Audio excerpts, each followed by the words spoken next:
Aqui no estúdio a gente recebe agora o deputado estadual Eduardo Carneiro, do PRTB. Boa tarde, deputado. Seja bem-vindo. Boa tarde, Hermes. É uma satisfação enorme participar mais uma vez do seu programa, nessa primeira participação nossa aqui em 2020. Deputado, o senhor é da base de oposição, da bancada de oposição na Assembleia Legislativa.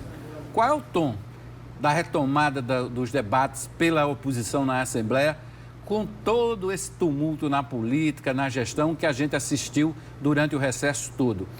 O nosso recesso parlamentar foi um recesso, na verdade, de muita atípico, apreensão. Né? Um ano atípico, um recesso onde nós tivemos que voltar nossos olhares realmente muito para a questão jurídica, porque está no âmbito da justiça uma grande, desencadeando uma grande operação, que é a Operação Calvário, que tem realmente trazido à tona vários escândalos de corrupção, e aí as pessoas estão realmente perplexas com essa situação.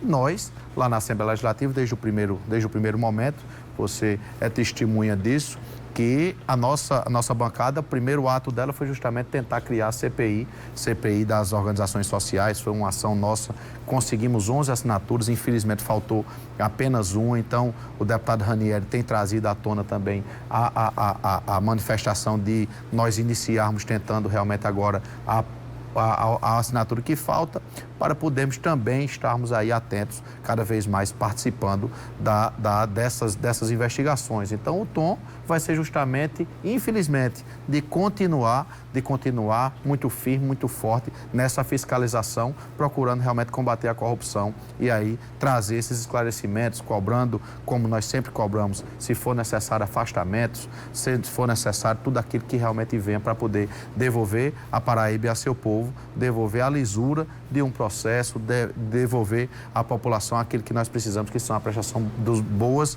dos serviços. Bom, durante esse período aí, a Assembleia teve que votar extraordinariamente se autorizava ou não a prisão de uma deputada estadual. Na sua avaliação, a Assembleia agiu certo ao desautorizar a manutenção da prisão preventiva de Estela Bezerra?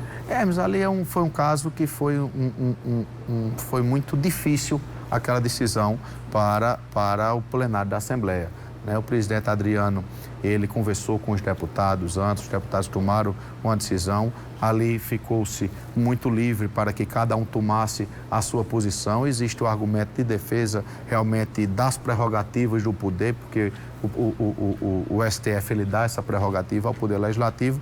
No entanto, uma decisão muito difícil, porque era algo que estava claramente ali colocado para essa discussão. Eu acredito que ficou algo, eu dizer a minha opinião, a minha posição, eu não vou demonstrar de nenhuma maneira o todo dos 36 deputados. No entanto, eu acredito que cada um agiu da maneira que achou correto, cada um agiu de acordo com sua consciência, mas sem dúvida nenhuma, algo que posso lhe dizer, foi um momento de muita dificuldade. Eu, para mim, particularmente, que chego agora, no primeiro ano de mandato, já me deparar com uma decisão como essa, sem dúvida nenhuma, foi muito difícil, mas nós precisamos, sem dúvida nenhuma, estar sempre procurando votar e procurando tomar decisões de acordo com nossas consciências. Deputado, o governador João Azevedo tem tocado sua administração, tem tentado fazer com que todas essas investigações não contaminem a sua gestão. Hoje mesmo ele anunciou um novo projeto de moradia popular, que a gente vai trazer, inclusive, uma matéria daqui a pouquinho, mas ele quer que a Assembleia vote esses projetos de interesse da Paraíba.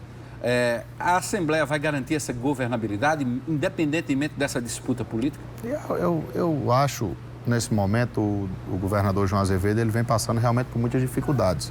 É praticamente impossível que não seja realmente o seu governo, a sua gestão, ser contaminada por aquilo que vem do passado. Foi eleito por esse mesmo grupo político, inclusive os afastamentos que aí tiveram de secretários, afastamentos que tiveram, demissões que foram feitas pelo governador, ele esperou até o último momento, na verdade, o Ministério Público se manifestar. Então, acredito que não é dessa maneira que vai se afastar realmente aquilo que não vem fazendo bem à Paraíba. Então, acredito que tem que realmente ter esse olhar da bancada de oposição e de todos os deputados cada vez mais atenta a tudo que é mandado do governo para a Assembleia Legislativa, né? Temos uma questão da reforma da Previdência que virá a ser votada, nós precisamos ali analisar, debater, esgotar todo o debate que for necessário para poder votar com aquele que seja melhor para a Paraíba. Tem a questão da PB Saúde, que aí é um caso ainda mais grave, porque nós temos aí, a maioria dos escândalos que foram desencadeados são relacionados à saúde, então nós precisamos ter um olhar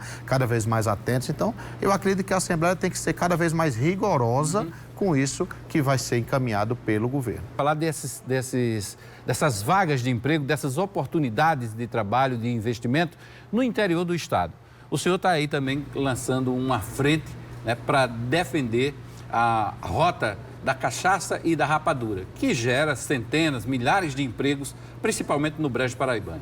Exatamente, Hermes. Nós, dentro da nossa Frente Parlamentar de Empreendedorismo e Desenvolvimento Econômico, nós identificamos uma potencialidade na nossa Paraíba, na região do Brejo, muito forte, naquela região ali polarizada por Areia, Lagoa Grande, Pilões, Serraria, Borborema, as cidades que compõem aquela rota do frio, aquele caminhos do frio, e onde nós temos hoje no governo federal alguns recursos que esperavam projetos para ser disponibilizados justamente para potencializar essas regiões. E aí, junto com a Universidade Federal, junto com a UFCG, junto com o IFPB, nós elaboramos esse projeto. À frente estava a professora Mônica Tejo, da UFCG, e aí nós encaminhamos ao Ministério, ao MAPA, ao Ministério da Agricultura, e nós conseguimos a liberação de alguns recursos para poder justamente fazer investimentos, fazer um mapeamento de tudo isso naquela região. E aí, associada à cachaça, à rapadura, nós temos lá também a cultura e o turismo. Então, já fizemos a primeira reunião na última semana lá em Areia, visitamos alguns engenhos, tanto de rapadura como de cachaça, conversamos também com as pessoas ligadas ao turismo e o poder público local, o prefeito João Francisco, o presidente da Câmara, Neto da Ceral. Então, nós conversamos e com vários outros empresários também da região. Então, associado o setor produtivo com o poder público, nós vamos, sem dúvida nenhuma, poder realmente potencializar aquela região. Fizemos também um roteiro para aquela região do Cariri e ali mais ligados à questão do queijo artesanal, do laticínios, do couro. Então, naquela região do Cariri, ali naquela região de Cabaceiras, Taperoá, também foi disponibilizado recursos para poder ser feito esses projetos, que é feito pela IACOC, que é uma incubadora que está dentro do Parque Tecnológico. Ela está ligada diretamente ao Parque Tecnológico, que é quem vai receber esse recurso para fazer essa elaboração desses projetos. Então, com isso, nós vamos conseguir um olhar muito especial do governo federal para essas duas regiões da Paraíba, para poder realmente encaminhar recursos. Então, eu fiquei muito feliz de poder realmente dar esse pontapé, dar esse passo da nossa Frente Parlamentar de Empreendedorismo e Desenvolvimento Econômico, junto com o governo federal, junto com as universidades e chegando lá na ponta nos produtores, que isso vai gerar emprego, renda e oportunidade às pessoas. Mas na prática, essas rotas, que são rotas também turísticas, econômicas e turísticas, como é que elas vão funcionar? Vão ter um período de visitação? Como é que vai ser isso? Inicialmente é fazer uma preparação dessas regiões para que ela possa, por exemplo, nós visitamos um engenho de rapadura, mas que lá era muito artesanal. Criar naquele engenho, naquele produtor, a cultura também de que é importante ele associar ao seu produto o turismo, que vire um ponto de design, qualidade de de design, que ele vire um produto, ponto de visitação da cidade. Que é isso que as pessoas procuram. Quando nós vamos, por exemplo, em Minas Gerais, naquela região de Ouro Preto, o que é que nós procuramos? Visitar a história, visitar os locais onde foi. Ali tinha várias senzalas, tinha, enfim, uma série de riquezas culturais e turísticas que nós vamos visitar. Então, é potencializar esse pequeno produtor, transformando, associando a cultura, o turismo, para poder atrair realmente para lá, não só investimentos, mas também atrair o turismo cada vez mais forte. Falando aí dessa articulação política, o prefeito tem uma base, o PRTB se inclui nessa base e o senhor colocou seu nome como pré-candidato. Luciano já disse que o PV vai ter candidato e quer conversar com a base aliada. Vai ter essa conversa com o prefeito já dizendo que o partido dele vai ter um candidato? Na realidade, eu tenho defendido, e aí tenho colocado isso desde o ano passado, que é preciso que seja estabelecido alguns critérios para essa escolha. Eu não posso eminentemente escolher um ou dois critérios. Eu acredito que se precisa elencar-se vários requisitos para que o agrupamento político ele tenha uma candidatura viável que vai dar continuidade ao projeto. É isso que o prefeito tem colocado. O prefeito, de maneira muito natural, tem colocado, defendido que o candidato seja do seu partido. Assim como o meu partido defende que nós tenhamos candidatura própria e por isso que o meu nome está colocado. É uma defesa não de Eduardo Carneiro, mas do nosso partido e de várias outras pessoas, vários outros amigos que têm realmente nos procurado e têm conversado conosco. Eu acredito que esses critérios têm que ser colocados claramente para saber se o critério vai ser apenas ser técnico e ser do PV ou se outros critérios serão definidos através de pesquisa eleitoral, através da aprovação do nome, de quem tem mandato, de quem teve voto para ganhar as eleições, de quem conhece a cidade, quem conhece seus problemas, de quem tem uma visão inovadora, que possa ter um poder de gestão e que seja honesto e tenha ficha limpa. Eu acredito que esses são os critérios que precisam ser adotados nesse momento. Não um ou dois, eu acredito que tem que ser todos esses. Eu ainda não conversei com o prefeito, estou aguardando para a gente dialogar nesse sentido. E se esses critérios não forem aceitos, é provável que o PV fique isolado e esses outros partidos de oposição se unam em torno de uma pré-candidatura? A marca do prefeito Luciano sempre tem sido o diálogo. Eu acredito muito nisso. Eu, quando vim fazer parte da sua base de apoiador, nós, como apoiador, nós sempre procuramos dialogar, sempre procuramos discutir nesse sentido. Eu acredito que esse momento vai ser justamente para esgotar todas essas possibilidades de escolha. Eu, particularmente, não sou candidato de todo jeito em posição de nome. E agora, nós, tanto eu, tenho escutado da mesma maneira o deputado federal Rui Carneiro, o vice-prefeito Manuel Júnior, a Câmara Municipal precisa também ser ouvida, são 27 representantes da população eleitos pelo povo, então tudo isso precisa ser dialogado. Eu acredito que o prefeito Luciano Cartacho, ele vai, nesse momento agora, iniciar essa discussão para se chegar no momento propício para se anunciar um nome realmente de consenso de todo o grupo. Deixa eu voltar aqui um pouquinho para a Assembleia Legislativa. O recesso é agora, né? Já volta aí dia 20 ou dia 1º? Dia 4. Dia 4 de fevereiro. Dia 4 de fevereiro. É porque todo ano muda esse data do retorno do recesso. Quando a gente pensa que vai voltar, tem uma reforma dentro da Assembleia, tem um adiamento, alguma coisa que adia a volta do recesso. Agora, dia 4 de fevereiro, a oposição volta com quantos deputados na base?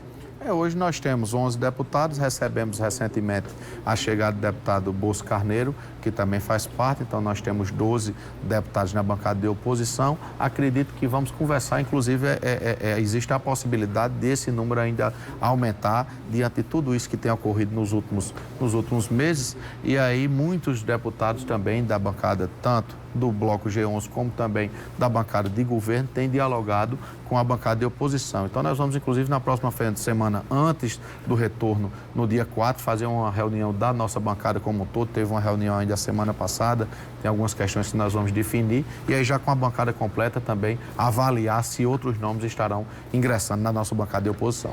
Entre essas questões que devem ser definidas nessa reunião da oposição está a questão da liderança. A liderança, até o final do ano passado, ainda é do deputado estadual Ranieri Paulini, que é do MDB. Mas tem um processo de rodízio. Isso. O senhor se coloca como nome para disputar a liderança dentro da bancada? Nós vamos discutir. Eu sou o vice-líder da bancada hoje, o deputado Ranieri é o líder, e existiu no primeiro ano justamente essa discussão para que seja feito um rodízio e cada ano ser um componente. E aí nós vamos discutir na próxima reunião. Meu nome estará à disposição, como de vários outros também que já se manifestaram o desejo também de assumir a liderança, e o próprio Ranieri pode também ser reconduzido, porque não existe a obrigatoriedade do rodízio. Foi algo que nós discutimos, mas pode, sem dúvida nenhuma, o próprio deputado Ranieri, que faz um bom trabalho à frente da nossa liderança, continuar como líder também sem problema.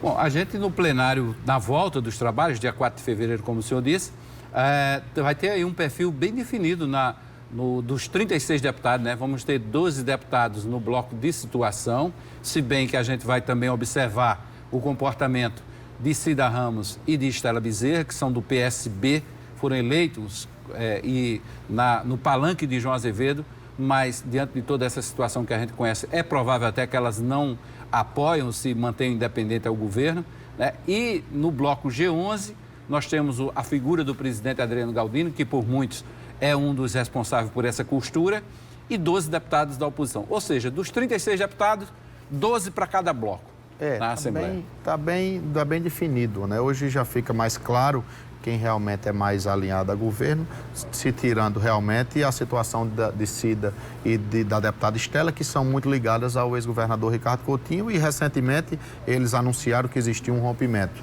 E aí precisa se avaliar se esse rompimento realmente existe e vai ter, na prática, né, o resultado lá na bancada da Assembleia deles. Então, nós precisamos estar acompanhando. Mas hoje está bem definido, 12 deputados de oposição, ali 11, 12 do Bloco G11 e os demais outros 12 na bancada de governo. Ok, deputado Eduardo Carneiro, obrigado pela presença, pela entrevista aqui no Correio Debate. Eu que lhe agradeço, Hermes, mais uma vez. A primeira entrevista do ano aqui com você é sempre uma satisfação. Um grande abraço a todos. Obrigado.